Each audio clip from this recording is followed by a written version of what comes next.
नमस्कार दोस्तों, आपके अपने YouTube channel Abhay Singh fearless world में स्वागत है। और आज मैं आपको बताने वाला हूं परमिट टू वर्क सिस्टम क्या होता है। परमिट टू वर्क सिस्टम एक सेफ सिस्टम ऑफ वर्क का पार्ट है। जब हम कोई भी काम करते हैं ना, तो एक सेफ मेथड डेवलप करते हैं, यानी कि ये काम करने से पहले आपको परमिशन लेना है, ठीक है ना। तो हम जब परमिशन लेने की जैसे ही बात आती है तो परमिट टू वर्क का कंसेप्ट आता है। और परमिट टू वर्क जो है एक फॉर्मल डॉक्यूमेंटेड प्रोसीजर है, जो कि यह इंश्योर करता है कि कोई काम हाई रिस्क एक्टिविटी अगर आप कर रहे हैं तो before, during and after control measure apply हो चुका है और पूरी तरह से सेफ है अब आप काम करने के लिए। तो परमिट टू वर्क जो है एक कहें तो एक डॉक्यूमेंट ही है। ये डिपेंड करता है कि आप इसको कैसे यूज़ करते हैं। अगर आप बहुत अच्छे से यूज़ करते हैं तो ये बहुत अच्छा काम करेगा। अगर आप उसको अच्छे से यूज़ नहीं करेंगे तो ये इसका कोई मतलब नहीं है। अभी मैंने हाल में ही एक वीडियो बनाया था पाइपर अल्फा का, उसमें परमिट टू वर्क के कारण ही पूरी कंपनी जल गई और समुद्र में चली गई। तो परमिट टू वर्क काफ़ी इम्पोर्टेंट है, इसे सही यूज़ करना चाहिए। तो आइए जानते हैं कि परमिट टू वर्क में कितने सेक्शन होते हैं। परमिट टू वर्क में 4 सेक्शन होते हैं। फर्स्ट इशू, यानी कि जिसमें ऑथोराइजर इशू करता है परमिट को, वहाँ पे उसकी साइन वगैरह होती हैं। सेकेंड जो पार्ट है उसको बोलते हैं रिसिप्ट, यानी कि जिसमें रिसीवर साइन करता है कि हाँ हमने परमिशन ले लिया। उसके बाद जब काम कंप्लीट हो जाता है, बात आती है क्लियरेंस की। वो क्लियरेंस देता है कि हमने काम सेफली कंप्लीट कर चुके हैं। और सबसे लास्ट जो है वो है कैंसिलेशन, यानी कि जब वो फिर ऑथोराइजर साइन करके परमिट को कैंसिल करता है। और एक और सेक्शन हो भी सकता है या नहीं हो सकता है, जिसका नाम है एक्सटेंशन, यानी कि अगर आपको और ज़्यादा काम करना है तो आप चाहे 2 घंटा और बढ़ा सकते हैं, या जो भी आपकी ड्यूरेशन है ना। तो ये टोटल 4 सेक्शन होते हैं। यह तो अब बात आ गई कि परमिट टू वर्क के टाइप कितने होते हैं। तो परमिट टू वर्क का टाइप जो है मेरा जो कंसेप्ट है उसमें परमिट टू वर्क का 2 टाइप होते हैं। एक होता है हॉट वर्क और दूसरा होता है कोल्ड वर्क। हॉट वर्क में क्या होता है कि हॉट वर्क में जैसे कि कहीं भी नेक्ड फ्लेम आए, जहाँ से कुछ इग्निशन सोर्स निकलने का चांस हो, उसे हॉट वर्क बोलेंगे। जैसे वेल्डिंग हो गया, कटिंग, ग्राइंडिंग, ये सब। और कोल्ड वर्क किसे बोलेंगे, जिसमें कि किसी तरह का स्पार्क ना आए, है ना। तो ये 2 तरह का एक्टिविटी हो गया। तो हॉट वर्क के लिए परमिट लेते हैं और कोल्ड वर्क के लिए भी परमिट लेते हैं। ये मेन 2 इसके क्लासिफिकेशन है। और इसके बाद इसके अंदर जैसे कि मान लेते हैं कि अगर हमको कन्फाइंड स्पेस में काम करना है तो कन्फाइंड स्पेस का परमिट लिया, तो यह किस तरह का परमिट होगा, कोल्ड वर्क का परमिट होगा। कन्फाइंड स्पेस में अगर हमको हॉट जॉब भी करना है तो ये हॉट वर्क परमिट लेंगे, है ना। तो ये ब्रॉडली 2 भाग में इससे क्लासिफाइड हो गए। तो ये आपको कहीं ऐसी जगह पे गड्ढा खोदना है जहाँ पे ब्यूरिड सर्विसेज है, वहाँ पे अंडरग्राउंड बिजली की तार हैं, तो ऐसी जगहों पे हम लोग परमिशन लेते हैं। कन्फाइंड स्पेस में रेडियोग्राफी करते हैं तो वर्क एट हाइट पे काम करना होता है, तो कोई कॉम्प्लेक्स मशीनरी का मेंटेनेंस करना है, ऐसी जगह पे परमिट लेते हैं। या जहाँ भी हाई रिस्क एक्टिविटी, जहाँ जान जाने की खतरा है, वहाँ हम परमिट टू वर्क का यूज़ करते हैं। और ये जनरली क्या होता है कि नॉन रूटीन एक्टिविटी के लिए किया जाता है। जैसे कि हमें मेंटेनेंस बार बार तो नहीं करते हैं हम लोग, तो मेंटेनेंस के लिए यूज़ करते हैं। बार बार हमेशा तो गड्ढा ही नहीं खोदते हैं, तो हम लोग उसके लिए यूज़ करते हैं। हाइट वर्क जो है क्रिटिकल है, वहाँ कन्फाइंड स्पेस में हमेशा नहीं काम करते हैं। ये सब नॉन रूटीन एक्टिविटी है जहाँ पे हम इसको यूज़ करते हैं।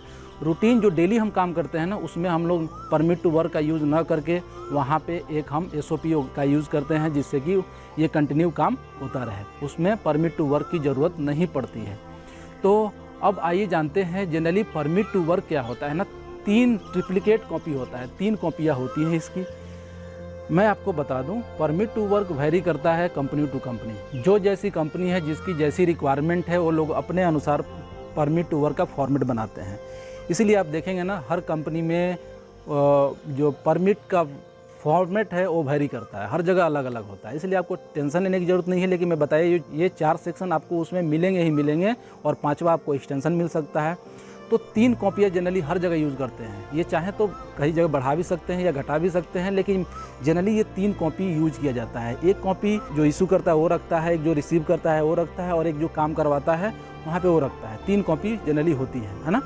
तो ये 3 कॉपी का क्या है, कलर कोडिंग कई जगह पे होता है। तीनों अलग अलग कलर कोडिंग होता है, जिससे कि पता चले कौन किसकी कॉपी है, कन्फ्यूजन ना हो। और साथ में ये तीनों कॉपी पे एक सेम नंबर डाला रहेगा, एक यूनिक आइडेंटिफिकेशन नंबर रहेगा, जिससे कि पता चले ये कॉपी तो है लेकिन किस परमिट का कॉपी है। तो इसमें मान लिखा है कि 425, तो 425 यानी कि इसकी सारी कॉपियाँ खोजी जाएगी, वो 425 की 3 कॉपियाँ होंगी। तो जब कुछ ऐसा एक्सीडेंट वगैरह होता है तो उस समय ये काफ़ी काम आता है, और ट्रैक करने में भी आसानी होती है। तो 3 कॉपी जो है जनरली पिंक, वाइट, ग्रीन ये यूज़ करते हैं। और भी आप कलर कोडिंग अलग हो सकता है। तो अब इसमें कितने लोग होते हैं? इसमें 3 लोग होते हैं, एक ऑथोराइज़र, एक रिसीवर और तीसरा परमिट होल्डर। ऑथोराइज़र क्या करते हैं कि उस एरिया जो उनके कंट्रोल में है, यानी कि जो वहाँ का मैनेजर है, वह अपने साइट को सेफ़ मोड में देते हैं काम करने के लिए। यानी कि वहाँ पे हर साइट पे कुछ ना कुछ खतरा रहता है, तो सारे लिखते हैं कि यहाँ पे ये हज़ार्ड है, हमने ये कंट्रोल मेजर लिए इशू सेक्शन में, और उसके बाद ये आपको पीपी यूज़ करना है, ये इक्विपमेंट यूज़ करना है काम करने के लिए। इतना वो करके और अपना साइन करके देते हैं। साथ में उसके बाद रिसीवर वहाँ पे साइन करता है रिसिप्ट सेक्शन में। साइन करने के बाद परमिट होल्डर भी साइन करता है, यानी कि अब परमिट स्टार्ट हो गया। 3 लोग हो गए, परमिट स्टार्ट हो गया। अब परमिट होल्डर जाके वहाँ पे काम कर रहे हैं, है ना। सबको एक एक कॉपी मिल गई, है ना। सब लोग काम कर रहे हैं। काम करने के बाद अब आपको क्लियरेंस देना है। हमने काम कंप्लीट कर लीजिए, और जिस तरह से आप सेफ़ मोड में दिए थे, हम फिर आपको सेफ़ में लौटा रहे हैं। तो क्या होगा, वहाँ पे परमिट होल्डर साइन कर देगा, परमिट रिसीवर साइन कर देगा, और फिर वहाँ पे ऑथोराइजर साइन करके कैंसिलेशन हो जाएगा, है ना। तो अब बात हुई, ये 3 तो होते हैं, ये 3 कॉपियाँ होती है। 3 कॉपी क्यों, और ये कहाँ कहाँ रहेगा? एक तो ऑथोराइजर के पास रहेगा, जो वहाँ का मैनेजर है ना, उसके पास रहेगा। एक कॉपी जो है वो आपको कहीं सेंट्रल लोकेशन, मान लेते हैं एक ही कंस्ट्रक्शन साइट पर 10 जगह काम चल रहा है, तो वहाँ एक मेन जगह बोर्ड रहेगा, वहाँ पे बोर्ड लगा दिया जाएगा कि देखो ये सेक्शन में ये परमिट लेके काम हो रहा है। और एक कहाँ रहेगा, जहाँ पे काम चल रहा है वहाँ पे एक उसका कॉपी रहेगा। तो 3 कॉपी जो है यहाँ पे रहेगा। फिर जब काम कंप्लीट हो जाने के बाद तीनों कॉपी जो है कार्बन कॉपी लगा के इसको कैंसिल कर देते हैं, ठीक है। फिर आपको अगर चाहते हैं कि 2-4 घंटे एक्सटेंड करने के लिए, तो फिर जो है आप ऑथोराइजर से जाके वहाँ पे साइन लेके इसको एक्सटेंड भी कर सकते हैं। ये हुआ पूरा परमिट टू वर्क सिस्टम। तो आई होप आपको ये सारा चीज़ क्लियर हो गया होगा। अगर आपको ये वीडियो अच्छा लगा हो तो कमेंट करें और अपने दोस्तों के साथ शेयर करें। मैंने बहुत ही संक्षिप्त में सारी बातें बताई हैं। Thanks for watching.